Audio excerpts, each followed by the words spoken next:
Okay. I said I'd be doing probably be doing Kingdom Hearts today.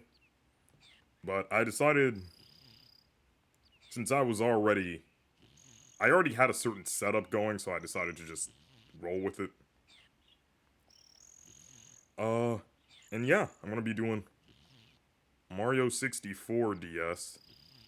Want to get a few more stars than I did last time, because last time was a bit too short. Gonna be going till around 9 o'clock my time.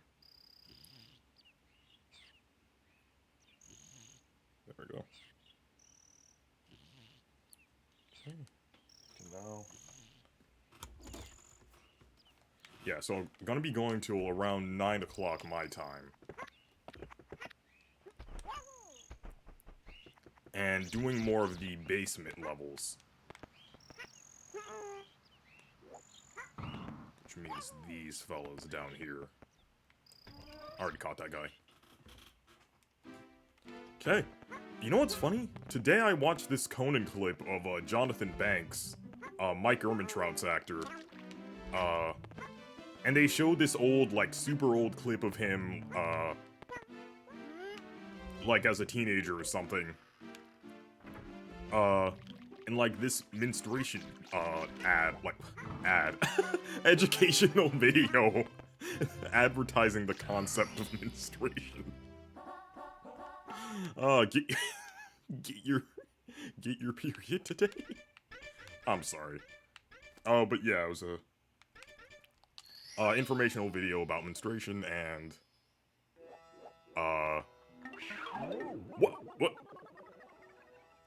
Don't be a pushover. If anyone Did you see how the hat animation triggered while Yoshi was standing still? I don't think they expected you to play this in such an order where you have all the hats unlocked before coming here. Oh, that's weird. But yeah,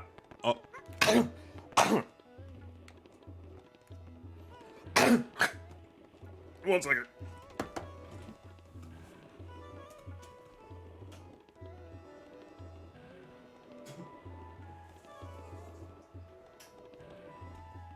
Oh, okay.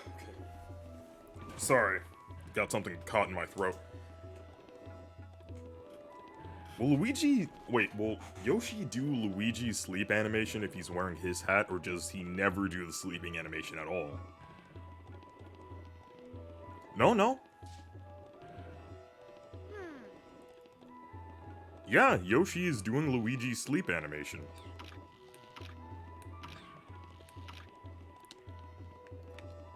It's interesting. The characters they all have different sleep animations where they have, like, different sleep noises and everything. The details are really cool. But yeah, years ago I watched the Last Week Tonight video where they showed that exact clip, and I had no clue that that was even Jonathan Banks. I had never seen, or even, like, paid much attention to I knew Breaking Bad was a thing, but I just didn't know that cool! That guy in the menstruation video was the dude from that.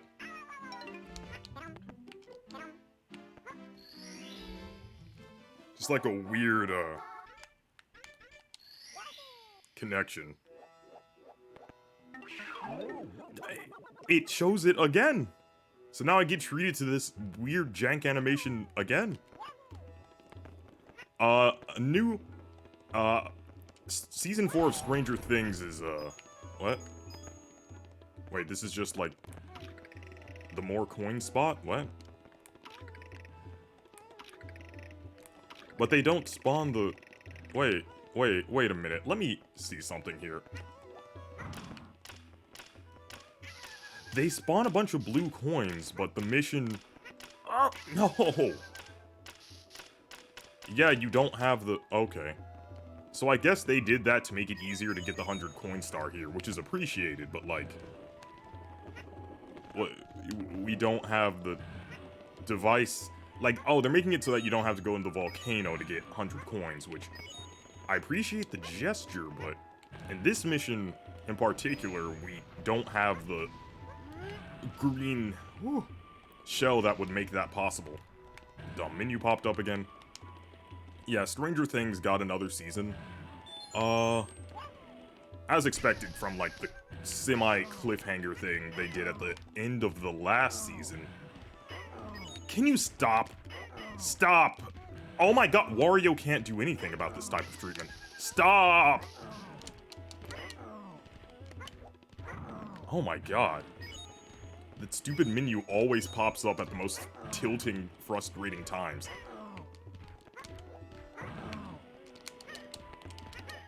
You'd think Wario would be extra good at this because of his, like, weight and everything, but no, this guy just kind of sucks. Jump and then do that. Okay, there we go.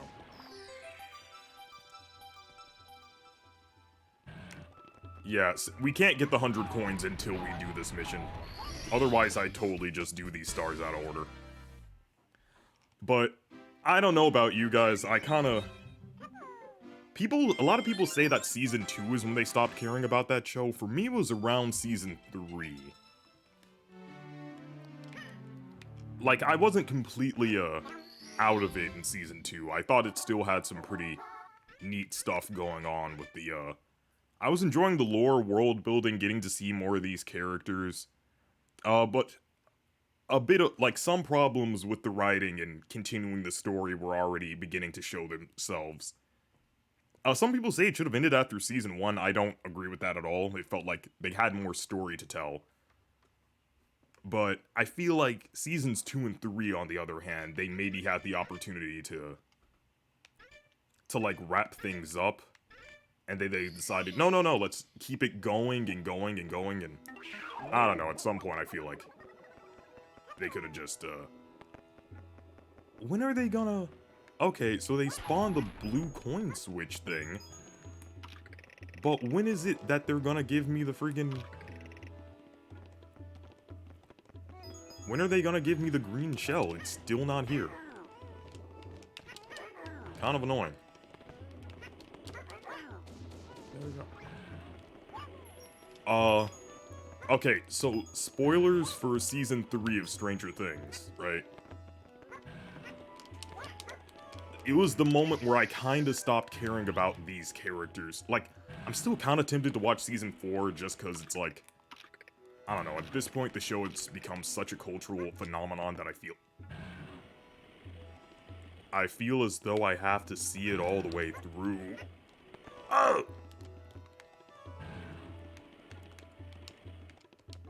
Oh my god. Okay, we now no longer have to be Wario. But at a certain point, okay, so in Season 2, the whole thing was about 11... The series has always been really just non-blasé and nonchalant about how the characters feel about, like, death and killing and all that. Like, these are normal people who have never experienced... At the beginning, at least, we're supposed to believe these are normal people, they've never experienced stuff like that. And the series never really even tries to expand upon, like... Oh, no. The series, like, okay. There are some instances where Finn and the others watch 11 kill someone, but, like... The series, for the most part, just doesn't expand on how these characters feel about that type of stuff. And then Season 2, it felt like they were kinda maybe touching on that a bit. With the whole thing of 11 finding the one of the guys who had, captured and experimented on her when she was, like, a baby. No. Like, she mentions how she's killed people before, but when she gets to this guy, she's actually, like, hesitant to go through with it, and that's, like, the first time we get a glimpse of, the psychological effects of killing. Because 11, at that point, was the only member of the main crew who had killed people, and it seems like it was something that, like, she didn't she didn't seem bad for, she didn't seem like she felt bad for it, per se, but it didn't seem like something she wanted to make a habit of. And it at the very least was something that had somewhat of a psychological effect on the character. And that was like, okay, that's an interesting aspect of their humanity that's like, that this series, it felt like, was kind of brushing over that we're finally getting into, so I like that. I just keep remembering the hack Vinny played where, no, it was Joel who played the Chaos, Unfair Mark. No. My cat is... Oh. Wait. I gotta distract my cat.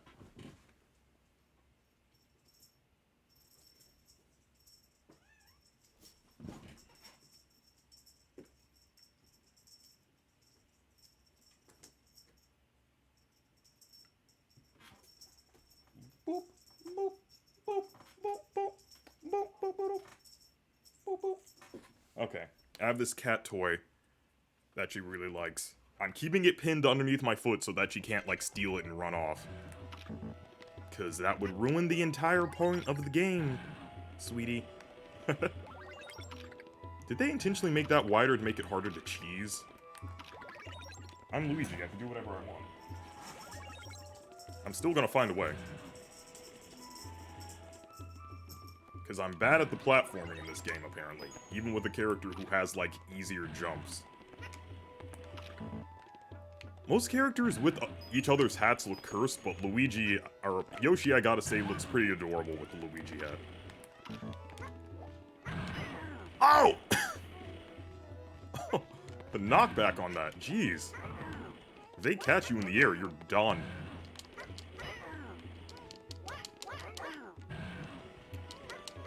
So, you mean to tell me Yoshi doesn't learn, he magically learns how to punch only when he's dressed as Luigi. And he forgets how to do that the second he loses Luigi's outfit. Feels a little odd. Like if... Not saying Luigi's an UFC fighter, but if you were to, like, gain the abilities of one, you would remember at least some of that when you transformed back, right? Like, it wouldn't just all leave you immediately. No, That's right, this is how I always did the star as a kid, because the platforming was too difficult for me. And it's still how I do it now.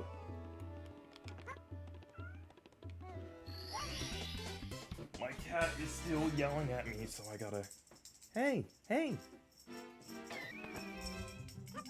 Hey, you like a feather with a bell on a stick, right? To attach to a rope? That's your favorite. Okay, Stranger Things, yeah. So, it seemed like, okay, none of the... 11 was the only person who had killed people, and she was, like, raised in a lab, she had to escape by killing, she was on the run for a long time. So, killing was just a thing none of the other, like, people with normal upbringings had killed. They'd watch people who were trying to kill them die, but, like, that's something that I feel like a normal...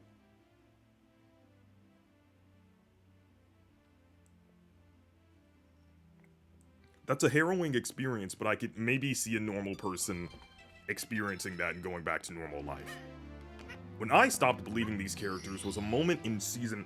And when I stopped believing in the writing... Okay, let me experiment with something. If this doesn't work, I'll just, like, die. I swear on me, Jacobs. Oh, come on, that was almost successful. Yeah, no, it just doesn't... Why are they not giving me the... I want to do the red coins and the 100 coin star at the same time, but it's not... It is, like, insisting on not giving me the green shell I need to go get those coins. It would just take longer to do it the other way, where I don't get those coins. I will continue to do the stars out of order. Bless you. My cat is really acting up. But when I really stopped believing in the characters and the writing, and thought it began to get really schlocky, because the problem signs were already showing themselves in Season 2 and Season 3. But the real bad part was when they go down to the basement area with the Russians and everything, and instead of having this tense face-off where like they have to convincingly pretend to be like these Russian, like they've taken the Russian uniforms, and they could have built a lot of real tension off of them trying to sneak down there without getting caught, but instead they blow all of that and have the one cop guy just open fire on four of these guys and kill them. And I think in the elevator they like humanized these the Russian guards even more. But yeah, he kills all of them. And instead of, it could have been a great moment, even if they squandered the potential for like a tense evasion scene. It could have also been a great moment if he was legitimately like shaken up by the fact that he had to kill those guys. Because it was kind of in self-defense, but none of those guys had drawn their weapons or alerted anyone yet. So they presented a threat to their lives, but it was still in that like he still, like, even if it was perfectly in self-defense, which like you can argue it was, killing a person still has like psychological effects on you. It would be a really great moment if like, I don't know, like he broke down a little from that, or like was obviously shaken up from having to do that, being forced to do that in order to protect himself and everyone else. And then the one lady who became his love interest during that season, like, was like there to comfort him during that. Like, that could have been a good emotional moment. But no, they just squander that, and they have him gun down these four dudes, and then afterwards they just give him, the other two characters there, give him a little look. And he's like, "What was I supposed to do?" It's like, okay, alright. So clearly you don't care about, like, making these characters believable or have, like, real emotions. You've shown that you're obviously willing to just blow that for the sake of a really cheap joke. And that completely took me out of the story. That's, like, one of the biggest moments where I just kind of stopped caring. But I feel almost obligated to see things through to the end. Which is not a good way to feel about art. Speaking of which, I want to, watch the most recent episodes of Kenobi, that show that I thought I liked at first, but apparently it's bad, so I have to, like, really comb through everything with a critical eye and see what the heck I was missing for everyone to hate this show so much, and for me to not have, like, noticed any of the problems. Well, not any of the problems. I talked about some of my issues. Like that one silly scene where he's hiding Leia in his coat, and it's, like, super obvious and no one points it out until, like, the very end. And, like, other goofy sequences I complained about. But, like, I admitted that these sequences, at least by themselves, were bad. But didn't write the entire show off as being awful. Like those annoying, modern Star Wars is so good and great and perfect tweets. Those really obnoxious tweets that I'm glad died out really quickly. That was the worst trend.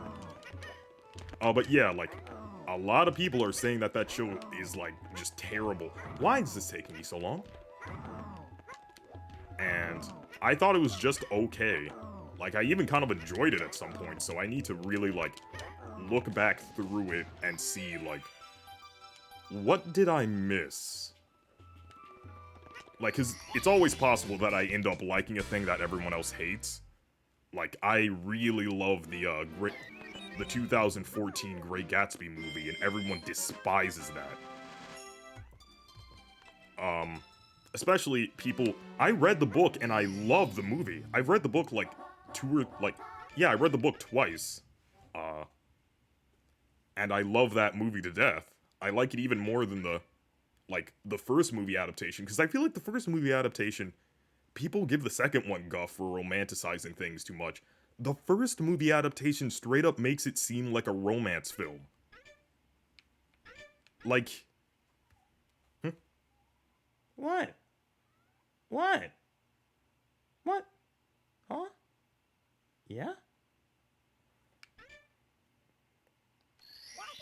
Like, yeah, the first film completely misses the point, makes it seem like a romance.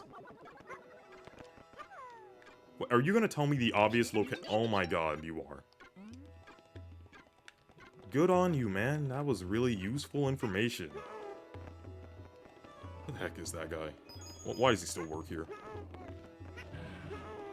Okay, I'm already making way better progress than I did last time. Why did shifting sands... Okay, cool. Gotta go in there with 3 less HP. Shifting Sandlands took me so long to get through for some reason.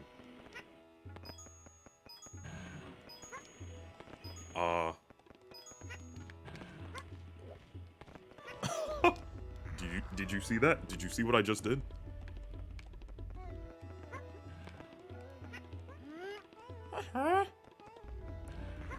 But yeah, like, I don't remember where the green shell is, and they're not spawning it.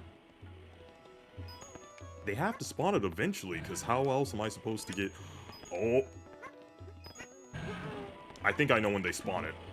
I think they want me to do the 5 silver stars at the same time that I do the 100 coins. And that's why they don't spawn the thing quickly. Which is like... whatever. I feel like ultimately that'll be the time saver method, so... I'll play the game as intended. I say as I can do the completely wrong mission.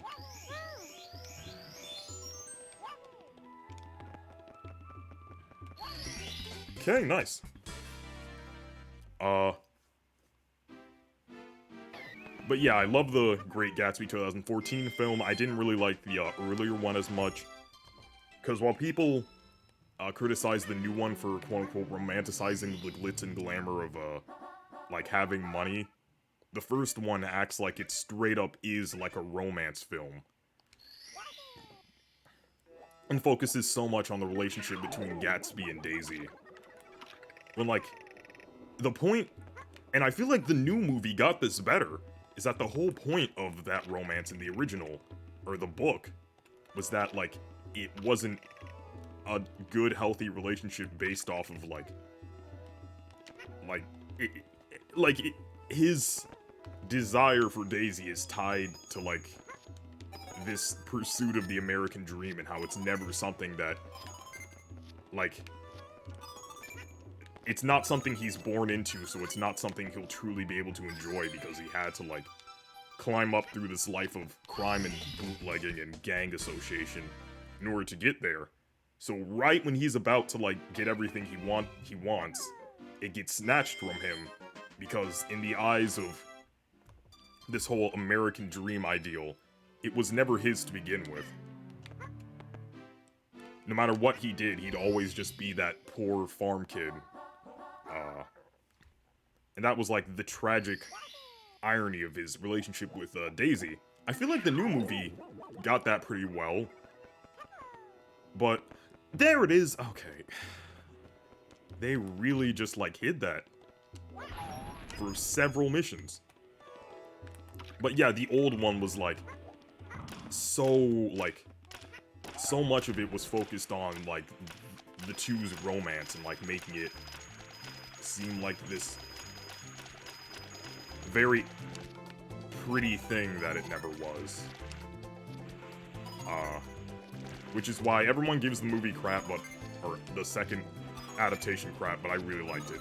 I guess they found I heard some people say they found the director's style jarring, which, I mean, I guess I could see that. It might not be for everyone, but I don't know. No, don't touch that. Don't touch it. Oh, okay, thank God. I find it, I like really super hyper stylized artwork. Like, how are you gonna complain about how bland Marvel movies feel, and then when someone has like a really distinct directorial style, you're like, I don't like it, too weird. I mean, people are allowed to have opinions, I shouldn't just make fun of people for that,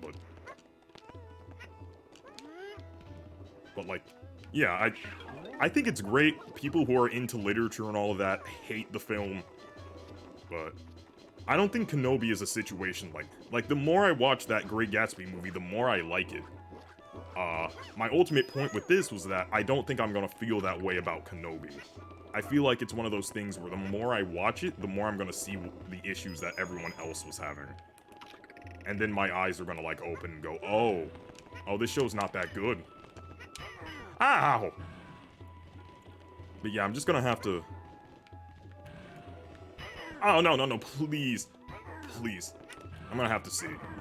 But if their whole complaint is, it ruins the point of the original Star Wars because it needs to be exactly this way. If it's not that exactly that way, it's garbage. It's like, what? Like, I kind of hate arguments that are like that. It's why I never was that into the Red Letter Media reviews of Star Wars, or like reviews of the prequels, because they went in with this idea that, like, at one point in Revenge of the Sith, he goes on this whole tangent about how this whole trilogy's problem is that they tried to make... Wow, they made getting 100 coins there way easier, by the way. You don't have to go in the volcano at all, it's awesome. Okay, yeah, that was a breeze. I definitely would have wasted more time. Oh, the mystery of the endless stairs is solved, thanks to you. Is Bowser ever upset? Now into the final showdown. I have enough stars to beat this game, and I haven't even entered Hazy Maze Cave. I played this in a super weird order. Ah, no. Oh, but yeah, I didn't like, he went on a whole tangent about how, like, the prequels try to make Anakin seem like he was important, when in the original movie, he was just a weird goon, that Palpatine had. And, like, maybe that was true for, A New Hope, but, like, from Empire onwards, I think they had it pretty well established that, no, actually, no, not even in A New Hope, because Obi-Wan was, like, a super important figure, and Anakin was, like, an apprentice under Obi-Wan, as it was established in that film, and he fought in the Clone Wars. That's not lore you give to just some dumb musclehead who was never important. Also, he's tied to this, like, mysterious old, like, religion. Like, he's like our introduction as a dark, to, like, the concept of a dark side force user. So, nah, from the beginning, you can make the argument that, like, making him a literal Chosen One was... But no, I like the Chosen One decision because it's not how, like, the Chosen One plotline is typically done in media. No! No! No! Like, the fact that... Oh my god. Jesus. Like, the whole thing with Chosen One in media is that it can rob your character... It can rob a fictional character of agency and motivation and drive. Because they just kind of have always been destined to do what the plot wants them to do. But I feel like the prequels played off of the Chosen One. Not saying that the prequels are, like, fantastic films, or anything. I don't think that they're particularly good as standalone movies. And even when put together, they're still, like, not particularly great. But if there's one thing they got right, it's, they did a pretty good subversion of the whole Chosen One, trope. They, like, flipped the whole thing on its head. The Chosen One ultimately ended up being the downfall of the ancient, like, good guy order that they were a part of. And the whole thing about, like, Chosen Ones in stories not having their own, like, freedom or, like, not having their own agency is, like, played into Anakin's character very well. Like, he's not given, like, oh, as a Jedi, he's not given, like, the free, like, oh, like, Palpatine introduces, like, the idea of, attachment being good and being able to, like, save the people you're attached to, and of course he's just manipulating him. But yeah, like, as a Jedi, there's a certain way that he had to live, and this ties into the whole, like, Chosen One lack of agency thing. And ultimately, his lack of agency and desire to acquire some ended up being the thing that, like, took him down this incredibly dark path. And yeah, having the whole, like, twist set up, like, working off of the twist that, the main villain from one series was, like, the hero in a different series. And not only just the hero, but, like, the chosen one who was supposed to fulfill this, like, prophecy of, was supposed to, oh my god, was supposed to fulfill this ancient prophecy, but, like, brought ruin to the entire galaxy. Stop! Oh my god! But, like, brought upon ruin, and, like, the rise of the Dark Empire is pretty compelling. Especially since, ultimately, he does fulfill, in a really roundabout way, he does fulfill this prophecy by, being the one to throw Palpatine down that shaft. Which is why Rise of Skywalker is, like, you already know. You already know. I don't even have to say it. You already know. Rise of Skywalker bad. Big shock.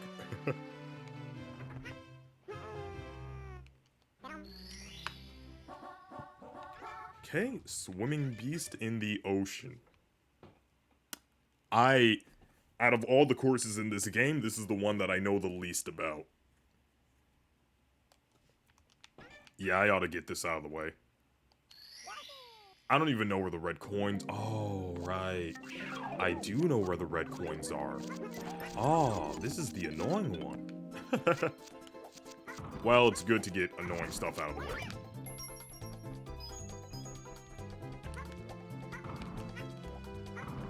Can you please? Oh wait, Yoshi's tongue ability would have been good for that. Oh well. The first of these guys shoot out coins, but the subsequent ones do not. I did not mean to dive like that.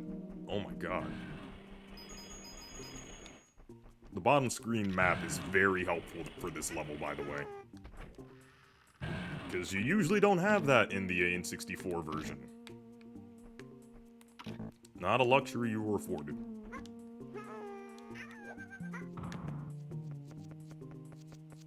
But yeah, I think the people who...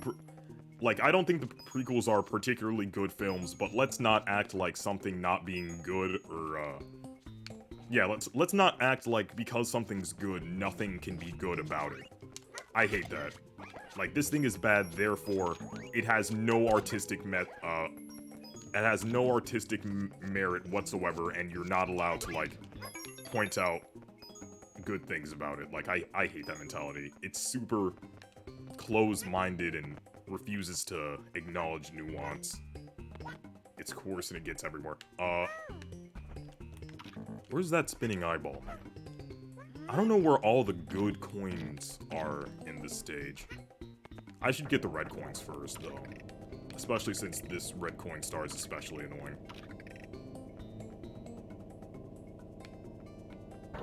Because you gotta ride this super slow platform everywhere. That still reminds me of that really annoying tweet. And this was after The Rise of Skywalker came out, mind you. Like, the objectively worst Star Wars film. And subjectively, I really don't like that movie. Freaking I disagree with people who say The Last Jedi is good, but I feel like even though... No! Oh my god. But like, at least with The Last Jedi, it had some people that it pleased. The Rise of Skywalker felt like it was trying to please everyone in a way that, like, it got rid of everything that the people who liked The Last Jedi liked about it. So it didn't even have, like, the guts to stand up on a... It didn't even have... Even though I think the decisions made in The Last Jedi were bad decisions, it didn't even at least respect those decisions and the people who liked them. Which is why I have zero respect for that movie. Like, everything about it seems soulless. Which is why it makes me, like, it annoys me so much that there was a tweet made after The Rise of Skywalker came out that was like, darn it, if you say that the new trilogy is worse than the prequels, I can't take you seriously. Like, okay, dude. One, oh no, I'm gonna lose the respect of a random... Okay, I know I just went on a whole tangent about not respecting the creativity of a film, but... Oh great, those are 3 coins I'm never getting. But I'm gonna lose the respect of some random Twitter user who sounds like a jerk anyway? Oh no. And what's worse about it, the guy who made the original tweet that wasn't a threat in agreed with that guy and, like, validated the extremely obnoxious, pretentious thing they said, which is frustrating to watch. But at least the original trilogy was actually, like, a cohesive trilogy and wasn't, like, having an identity crisis through the entirety of its runtime before having an absolutely disastrous ending. Like, at least it knew what it wanted to be, and for better or for worse, like, acted on it. My cat is yelling at me again. Like, as a cohesive, creative vision, it works.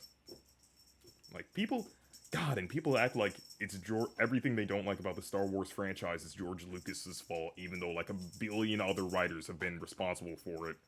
And, like, George Lucas has had, like, nothing to do with Disney Star Wars, so it's like, why are you still ragging on this man who hasn't been involved with Star Wars in the last 15 years?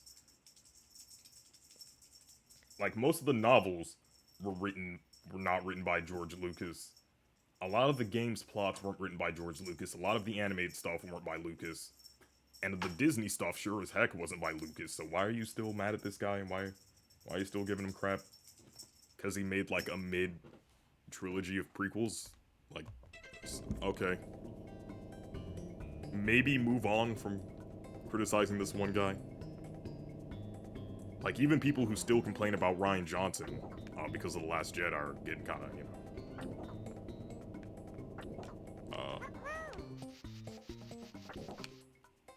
Oh god.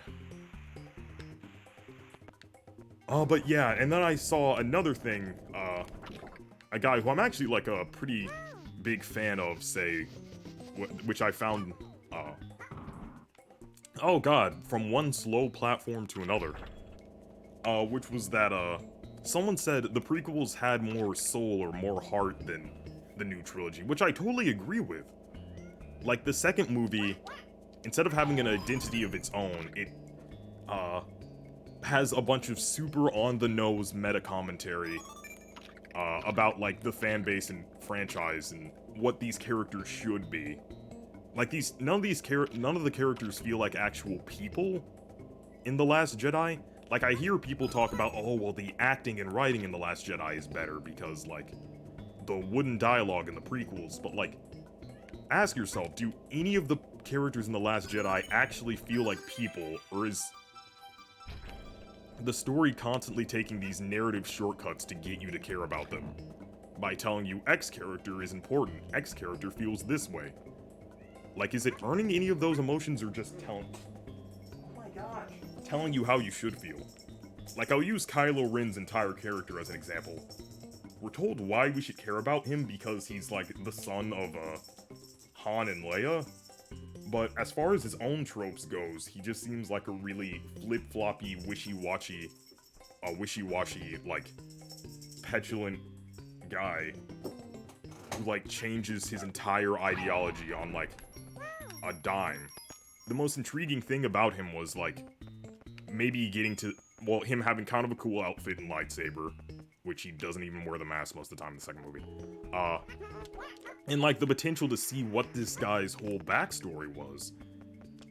And in The Last Jedi, all that, like, this whole backstory that informed his character, informed, like, his development and growth, the person he ended up turning into as an adult. It just boils down to this one scene, this one, like, basically misunderstand. No! Oh my god, die! Okay, sorry. It boils down to what is essentially a misunderstanding between him and Luke. Where he thinks he's gonna kill him. And we don't see anything that went up to that point. We don't see any of the behavior that led to Luke feeling the need to feel his, Yoshi has a bad case of heartburn from gobbling enemies. Yo, same?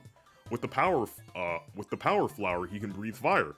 Try it in standard mode by pressing A. I've heard barbecued Goomba is a delicacy. Those things are sentient. They, like, have souls. Goombas are, like, fully sentient. What do you mean, barbecued Goomba? What do you want about? You sound crazy.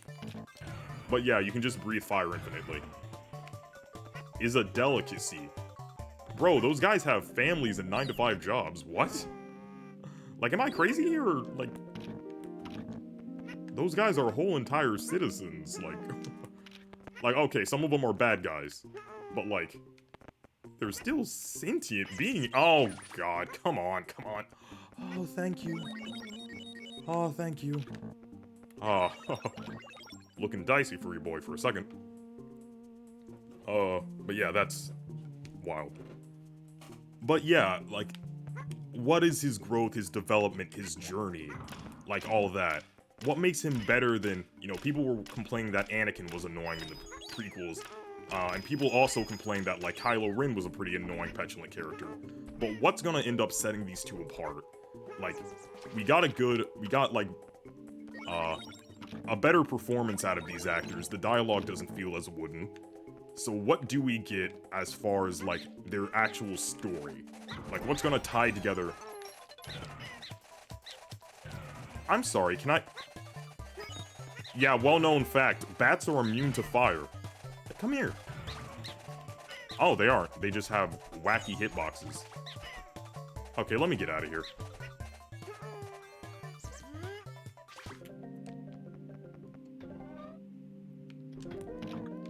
Okay.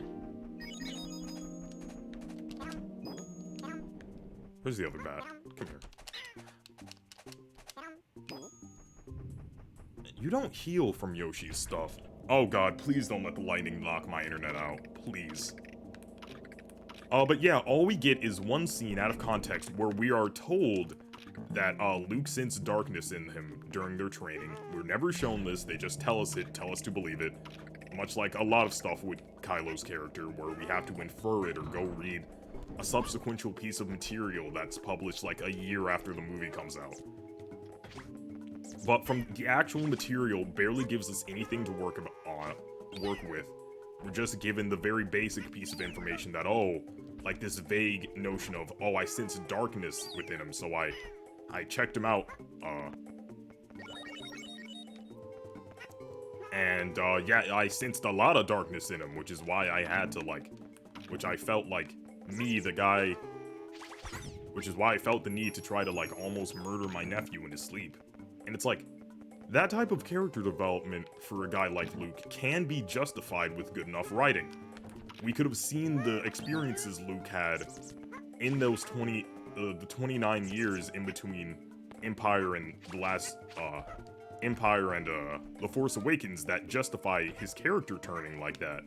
But they don't show us that at all. We're just told that he's like this now. This is just his character. And yeah, that's lame. It feels like a bunch of narrative shortcuts are being taken to get us to this unearned place where Kylo went from being trained by Luke to being like the most evilest Sith ever, except not really, because he can be turned to the light, like, by the first pretty girl who shows him attention, I guess. And Luke instantly being the guy who, like, being this super jaded guy, like, they give us to conclusions without ever working for it or making the characters feel like people.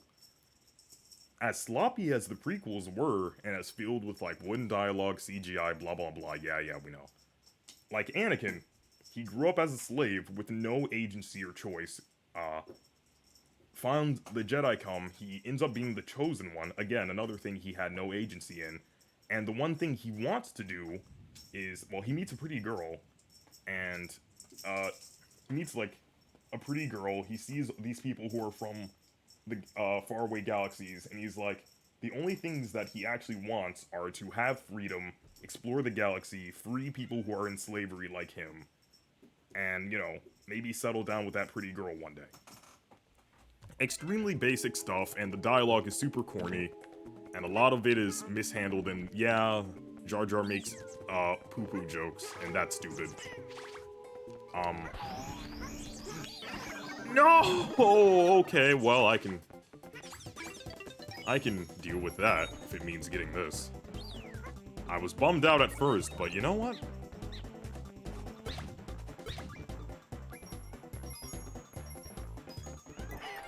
No! What? That's such a downgrade! Oh, those are two very slightly different songs, though. That's cool.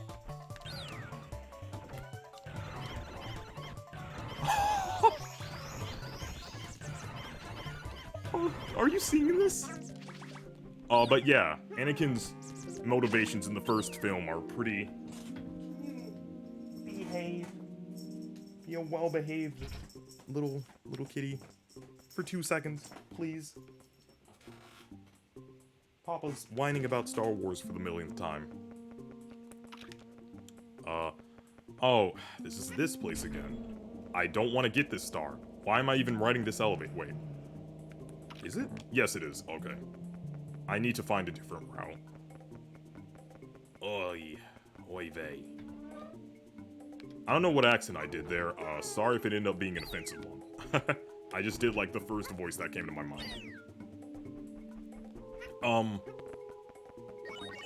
But yeah, basically... Yeah, what is the point of that? Why is that there? Is that like a jape, like a teehee? You thought this was progress.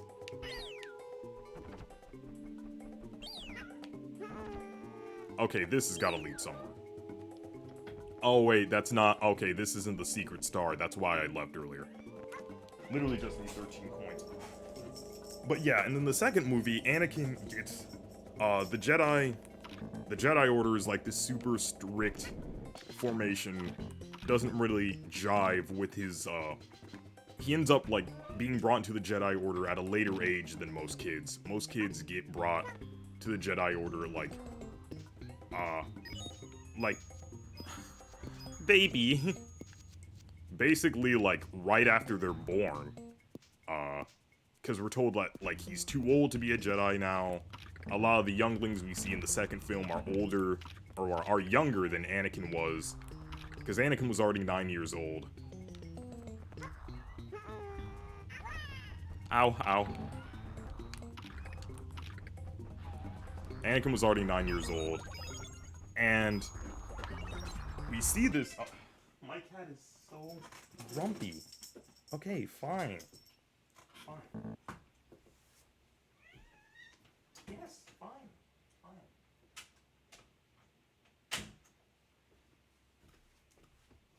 She would not be content. It's raining outside. Like, it didn't rain at all during... Well, it barely rained during spring, and now it's raining all the time. Seasons are out of whack, man. But anyway. Yeah, so, like... You see his, like... He's a super rash, reckless, hot-headed guy. Very impulsive. And he gives into a lot of trappings that other Jedi don't give into because they were indoctrinated to the Jedi Order at, like, a way younger age than he is. Oh boy, wait a minute. I may not want to go down this route. This part of the level is like a dead end. No, take me back up. Okay. But, yeah. Because he wasn't indoctrinated at such an early age, he has, like, a different demeanor. He wasn't raised with the Jedi Order. He has, like, an idea of the outside world and everything he wants. He forms, like, stronger attachments than most Jedi do, and uses, like, and he abuses this power to protect his strong attachments, which is something that the Jedi are super not allowed to do. So you're already playing on the whole Chosen One trait by making him, like this.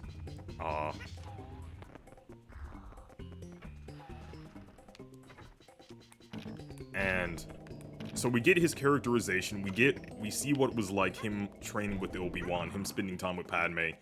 Are these parts done super well? Oh god, no. The romance segments with Padme can be very,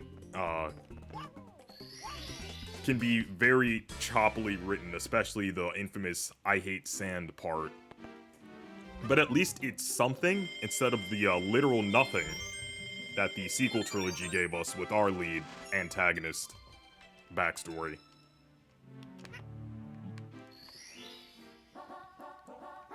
But yeah. And then he's forming this strong attachment to Padme, and then we see what Anakin becomes like when he loses these attachments. His mother dies, and he goes on this rampage, killing not only the people who killed her, but everyone who was even connected to those people. Ugh. So yeah, we see his attitude, the way he acts, the way he uses his power, forms attachments, and how, like, terrified and angry he becomes when he is faced with the possibility of losing these attachments. So in the third movie, when he's, like, is gonna lose Padme, and, like, he has a dream of losing Padme, and, like, the child that they're potentially carrying, that also sends him into, like, panic mode.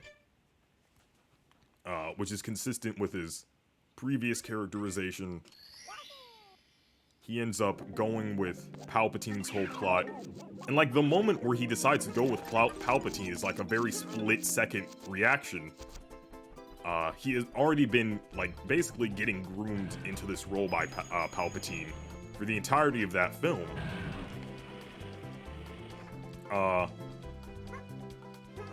And then, in this very split-second moment, he has to choose between the ability to possibly save Al, the ability to save someone he loves and has grown really attached to, or the ability to defend the Jedi Order, which he's been at odds with his entire life. Or, well, most of his life. He chooses... Oh my god. The way those guys fall so pathetically is kinda sad. Yeah. He chooses the ability to, like, potentially protect his loved one, and gives in... Now, the jump from wanting to help people to, becoming, like, freaking Sergeant Slaughter is a bit much, but the characterization and foreshadowing for that was there, at least.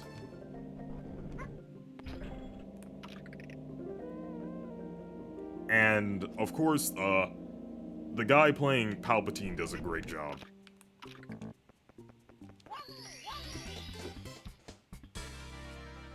I'm just getting all these difficult... Well, not necessarily difficult, but, like, more tricky stars out of the way. Oh, wait a minute. I know what's gonna be. Yeah, you show that wall, Yoshi. There's something I really gotta get out of the way. Yeah, let me take care of this. It requires Wario, so that's how you know it's serious business. They don't, force you to play as this guy unless something is going on. Ignore the fact that you could see through his chin there, that was weird. But yeah, it's not the perfect story, not the perfect characterization, but it's something. And it's, like, it does what art should do, and it, like, somewhat compels you. Like, I can track what Anakin's character is, why he makes the decisions he makes. What? Metal Wario takes fall damage? I feel like he should not take fall damage. Huh? Oh, and I gotta get there as Wario, do I? Oh, do I now?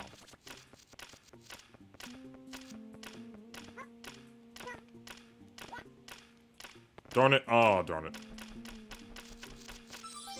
Wait, how would I... Okay, now that I didn't think Yoshi would be able to digest that. I didn't know he had it in him. Whoa. No, that's not the camera button. But yeah, the prequel trilogy actually gives us, like, character arcs, as much as people complain about the wooden dialogue, the characters not feeling like people, blah blah blah. Oh, and the fight scenes! This one guy, I don't like some of his use of language in the video. Like, that's one thing that I think is annoying. Oh, that's how we get up there. Okay. It's like a straight shot.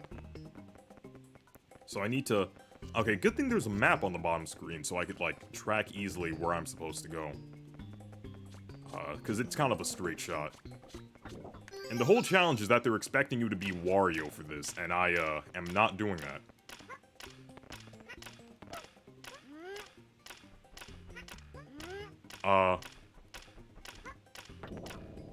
But yeah, he breaks down how the fight...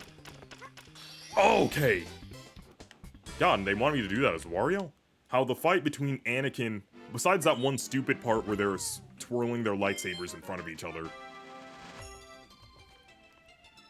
The fight between Anakin and Obi-Wan is actually, like, really well choreographed.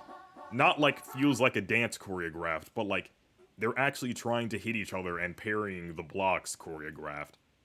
Like, he actually paid attention instead of just...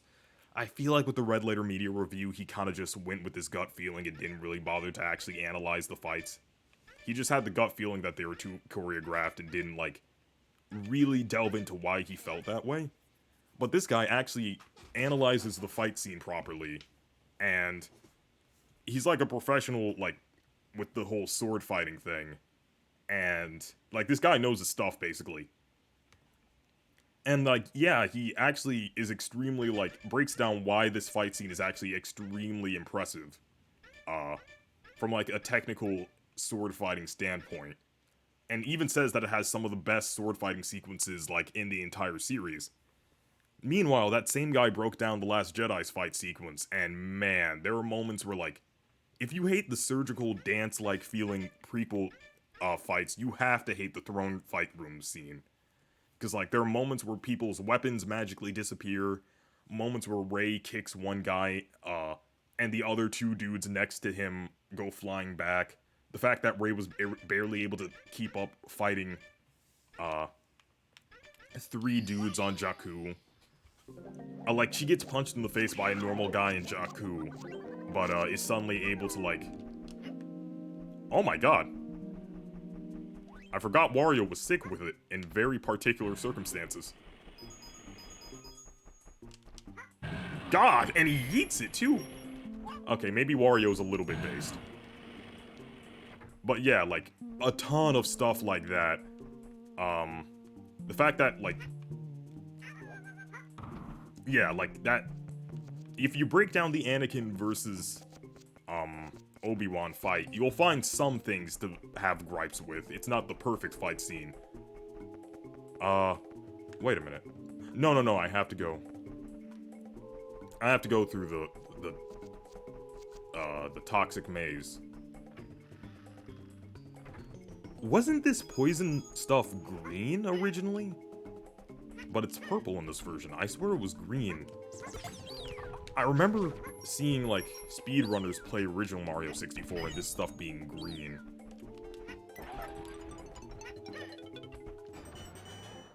And this place actually compliments Wario because you're supposed to... These guys are never ending. Wait, no. Wait. No. Oh, the little metal clink noise, that makes it so cool. But yeah. Break down one of those fight scenes, and they're actually impressive on a technical level. Break down the other of those fight scenes, and you see how, like, bad it is. So both from, like, a turn off your brain and just watch the flashing color standpoint, the prequels kind of have the, like, the new movies, or at least The Last Jedi, be, like, I don't know. It feels like, oh, come on. And there's also the problem that everyone points out, that I will too point out, that it feels like... It feels like... the sequel trilogy kind of jacks, like, the first one rips off, A New Hope, and the second one rips off Empire. But, like, at least the first one, The Force Awakens didn't or rip off, sorry. Okay, wait, which one of these freaking tunnels goes to... I accidentally found a pathway that leads to the underwater segment. That leads to a star. Stop it. Stop. Stop. Oh my god. These dumb little pitfalls. Okay, this leads to the underwater area. Okay, yeah. Oh, if you get crushed underneath those, you just do a funny little squished animation. Nothing bad actually happens. Wario's arms are not as buff as they should be, considering what he did to that box earlier. But yeah, the first one rips off, like, takes a ton of its plot from... This is not where I meant to go. But since I'm here, I might as well. Since I'm here, I might as well just get this star. Oh, and they made this star... Wait. Is this the one that you have to do as No. It was possible to cheese this star, and they made it harder to cheese, I think. But yeah, the first one rips off A New Hope. Second one rips off Empire. Third one's a hot mess. But at least the first one wasn't like super pretentious about it. The second one rips off A New Hope and then acts like it's flipping the script and doing something super different. And it's like, no.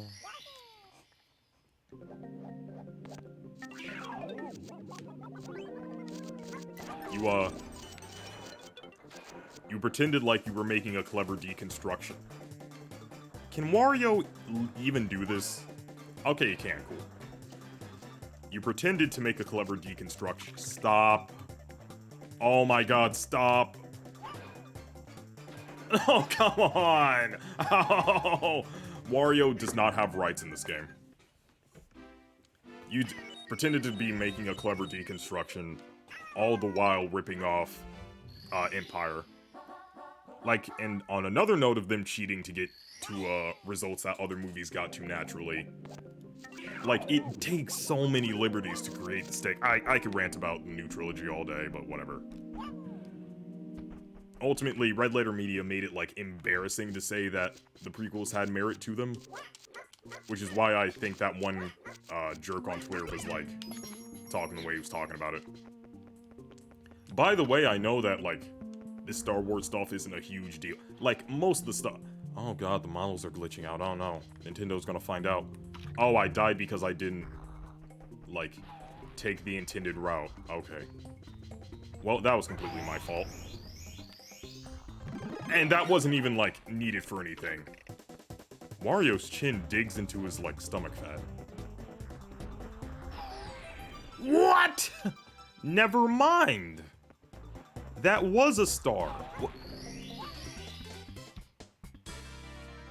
That is the most random star placement I've seen in my entire life. What the heck was that? That is the most caught off guard I've ever been. I completely forgot. I forgot about that. That was so weird. Huh. But anyway, yeah. I realize none of the stuff I'm talking about is super duper important or anything. I realize at the end of the day, this is just media stuff, online stuff, Twitter stuff. Stuff that ultimately doesn't... Give me that back. Cool. I guess I'm dead now. I hate the way slope... Okay. I get that they didn't want people cheesing the game as easily, but god, the slope physics in this game. I don't know if it's even worth it to be Wario from the very beginning. I think they give you a Wario hat at the very end. I'm just gonna be Luigi. Screw that, yeah. I realize nothing I'm talking about here is like super duper important world-ending stuff. Obviously, it's like very online stuff, very Twitter-centric stuff, a bunch of words that were not in the Bible and wouldn't matter to a lot of people, but like, that's partially the reason why I talk about it.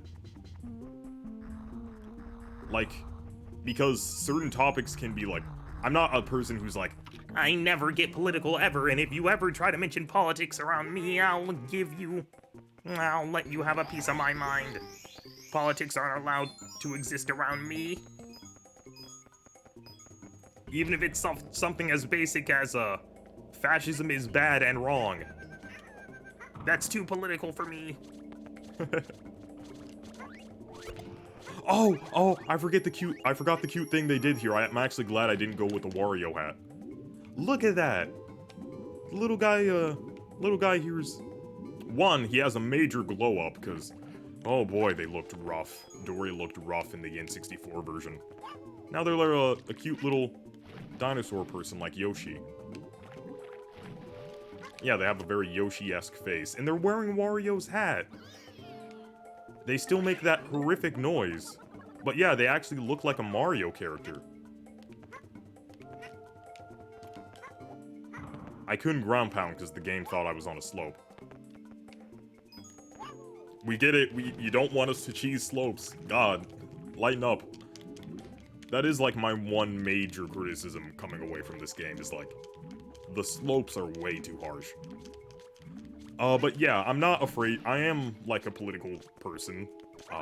I'm into I'm into politics by necessity. I realize they're not the most fun, riveting thing in the universe. I get that they can be a heavy topic, which is why, like, if I feel the need to talk about politics, I will. Like, I'm not, like, afraid to get into that. I can hold my own in, like, a debate or discussion about this stuff. I don't claim to be any kind of, like, level 99 debate lord. Also, you can't cheese this part either. But, like, I know my stuff well enough that I could, like, you know. Oh, I gotta do this part as Wario? Actually, no I don't, because I get jumped by a spider immediately.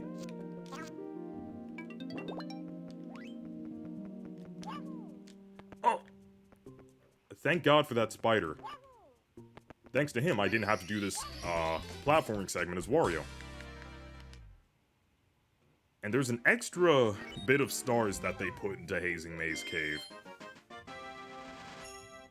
In that segment, that also require Wario. Do they require... Yes, they do, because the metal cap. Yeah, they say that you're about done here, but there's actually, like, an entire secret area. Look at me doing every single star except for the first one. But yeah, like... I'm not afraid to get political, but at the same time, sometimes I realize that those subjects are like, stop. Stop. Oh my god, stop it. Stop. Oh my god, I just wanted to do that.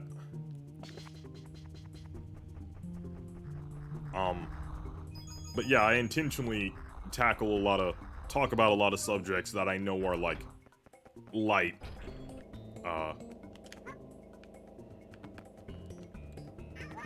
When the time feels appropriate, I like to... When there's, like, a super big pressing issue or just something I've been thinking about a lot, I can talk politics, but... I mostly don't do that, because... Like, I mostly focus on, like, internet culture stuff and all that. Because it's a topic that, while still is very, like... I'm very passionate about and have a lot of opinions on, because I'm just a naturally opinionated, argumentative person. It's also something that's not, like, super duper heavy stuff, you know? Oh, I hate that. Like, I can talk about that type of stuff if it's necessary. I didn't need to be Wario. Wait, did I?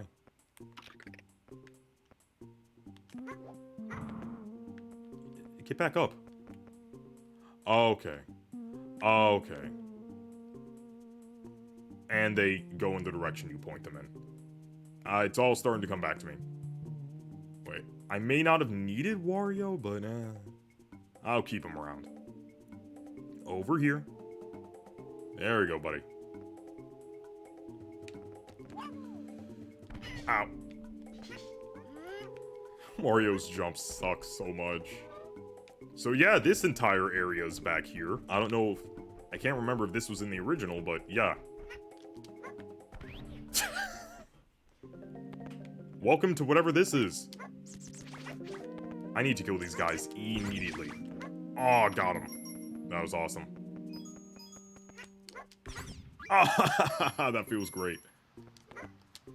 But yeah, I intentionally talk about this stuff because, like, oh, if you get swept down in that, in this current year, you get sent outside of the castle. It's, really annoying. Oh, this place, utilizes the abilities of all three characters pretty well.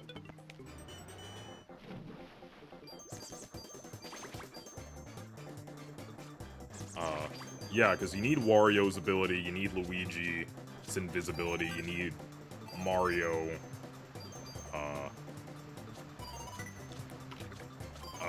his charisma and award-winning smile. Oh, thank God. Okay, Luigi. I don't know what's in that box, but I'm not willing to find out. But yeah, it's like, this stuff, oh my God. It's stuff I'm very passionate about, but it's also relatively low stakes. Like, it's not super massive stuff that people are gonna, like, lose their lives over, but it's still stuff that I feel very passionately about, which is why I feel like it's the perfect... I feel like it's the perfect type of thing. Oh wait, these diamonds look very similar to the ones from Smash 64. That one, the Meta Crystal stage where you fight Metal Mario. I think that's probably on purpose. No, no, no, no, no. Okay, you can't get the you can't get that star unless you're Wario. I got it. Okay, I got it. I got it. I got it. I'll never make that mistake again. Oh, cool. Okay, you can jump under them. That kills them. Why didn't I not kill you guys earlier?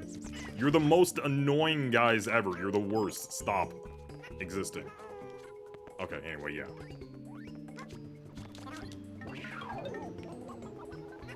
The Wario ones are aggressive, man. There we go. Awesome. I like how we start gently floating after the star get. But yeah, it's perfect stream discussion fodder. Specifically because it's very internet-centric. Not super-duper heavy stuff that I'm gonna have to, like, debate people on. But it's, like, I care about it, so I can naturally talk about it a lot. So yeah. If you ever hear me going on these big impassioned rants about stuff that at the end of the day isn't, like, world-ending, that's a little bit of the point, you know?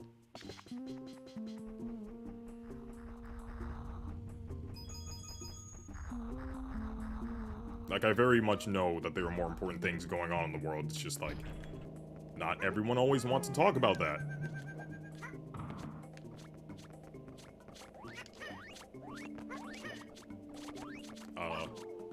And I feel like it's very easy for people to, like, weigh in on a topic, and then, like, when people ask them for, like, further thoughts on it, to weasel out of it by saying, yeah, no, who actually cares, though? I go outside.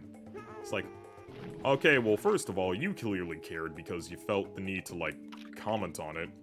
So I don't know why you're suddenly acting like you're above getting invested in this thing. Like, I saw the one tweet that's like, the TikTokification of music isn't, that big of a deal if you go outside. But, like, wait. Okay, so I get what you're saying. It's not like a world-ending event. It's not a huge deal. That, like, music is becoming... Like, there's some pop music that's made to, like, appeal... Basically, ever since the Vine days, there's been, like, music that's been made purely to have, like, a catchy 6-second snippet that people can put in their Vines. And yeah, that was a whole big thing with a lot of songs. Obviously it didn't ruin music. Good music has been coming out during that era, and it's gonna continue to be coming out in the new, like, TikTok, trend music era. But yeah, like, that same trend of, like, not making an entire good song, but just having, like, a catchy little part, that people can put in their videos. And, like, how, a lot of the times, like, a TikTok trend can be the deciding factor of, how popular a song becomes. And, like, songs made to, like, farm TikTok or Vine trends. Like, that's been a thing for a while. And I can get people not being enthusiastic about it, because, it doesn't... This practice doesn't exactly make the best music, you know? You know, it's not like... At the end of the day, I know I have the choice to just not listen to those songs if I think they suck. And just, like, move on with my day. Like, go, oh, that sucks, and then just move on with my day. But I get why some people would criticize that, you know? Makes sense. My problem with that tweet was, like, if I go outside and then go into my car and the song that I hate is on the radio, is on every radio station, then, well, you know. And there's like a common trend with all the songs I hate that are on all the radio stations, then maybe, you know, maybe it's worth having thoughts about at the very least. Like, it's not something that you need to, like, throw a huge fit about and act like it's a major issue that's, like a major issue that's... please get back on the dinosaur, Luigi. A major issue that's affecting our nation. At the same time, you know, it's worth a thought. You know, doesn't always produce the best music. Oh yeah, you can, for extra precise, dory steering, you can go into first-person mode. And he's wearing the Wario hat because, yeah, there's right here. And that's all the Hazy Maze Cave stars.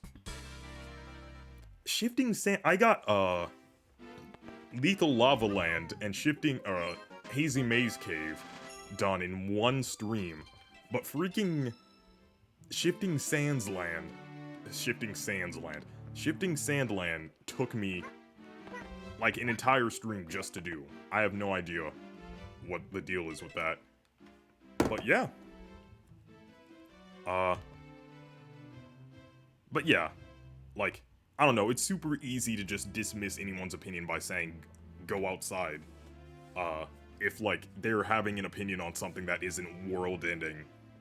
But I feel like that's really lame and annoying to do. Like, imagine you're talking about anything that, like, isn't a super-duper important global event, and the other person's like, go outside. It's like, okay, I'm I am aware that what I'm talking about isn't the end of the world. But, I don't know, humor me? Like, can't people talk about things that aren't super important socio-political issues? Like, isn't it our God-given right to, like, talk about stupid nonsense every once in a while, you know? Like, to become really passionate about dumb stuff? As long as we, I don't know, do it in a healthy way. If someone's doing something in an unhealthy way, then sure, but... I don't know, I hate this notion. Because you know 2 seconds later that same account is gonna be passionately tweeting or retweeting or giving an opinion about some other issue that's equally non-important as the one that they dunked on the other person for getting worked up about. And that's a form of hypocrisy. Some forms of hypocrisy are, like, super hard to avoid, like, don't criticize successful people, then become successful. Like, I mean, what do you do about that one besides, I don't know, be obscure your whole life? But this form of hypocrisy in particular is very easy to avoid. Just don't give the very general, basic, like, awful feedback that you caring about this thing that isn't super duper important is dumb. Because I guarantee you, 5 seconds later, 5 hours later maybe, 5 days later, you're probably gonna get, like, you're gonna start to care about something that's not super important and you're gonna have opinions on it. And if the person you were talking about it to was like, who cares, go outside, touch grass, you'd be like, hey, what, can we not talk about something that isn't the Russia, the Russia-Ukraine situation is obviously way more important than this dumb little thing I'm talking about. But can you humor me? Like, can you hear me out with this? Can we talk about something that isn't, like, we should be having important conversations about important issues globally. But we should also be allowed to talk about stuff that's less heavy as well. Like, I don't know. I think it's just like, go outside and touch grass are just ways of telling people to shut up. And to varying extents, that can be reasonable.